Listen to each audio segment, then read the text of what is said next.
Welcome to our channel. Today we how to budget with Navy Federal, quick tutorial step by step clearly. Begin by logging into your Navy Federal account on their website or mobile app. Navigate to the budgeting section, usually found under the financial tools menu. Select the option for creating a new budget. Input your total monthly income, including all sources of revenue. List your fixed expenses, such as rent or mortgage, utilities, and loan payments. Next, enter your variable expenses, including groceries, entertainment, and dining out. Make sure to allocate some funds for savings or emergency expenses.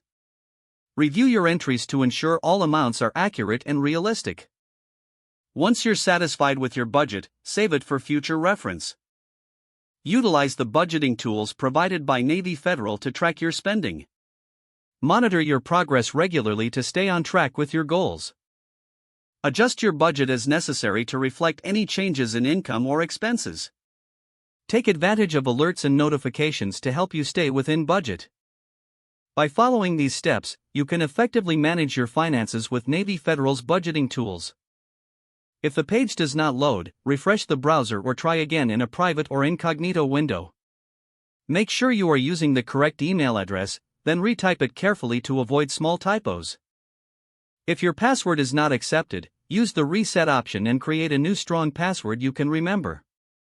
Check your spam folder for verification or security emails, then complete any requested confirmation steps. Enable two-factor authentication if available to improve account security and reduce unauthorized access risk. After signing in, review your profile details so your contact information and settings are accurate and current. If you see an error message, note it down and try again after restarting your device and internet connection. Log out when you finish, especially on shared devices, to keep your account and payment information secure. If the page does not load, refresh the browser or try again in a private or incognito window. Make sure you are using the correct email address, then retype it carefully to avoid small typos. If your password is not accepted, use the reset option and create a new strong password you can remember. Check your spam folder for verification or security emails, then complete any requested confirmation steps. Enable two-factor authentication if available to improve account security and reduce unauthorized access. After signing in, review your profile details so your contact information and settings are accurate and current. Don't forget to like this video and subscribe to our channel for more step-by-step tech guides.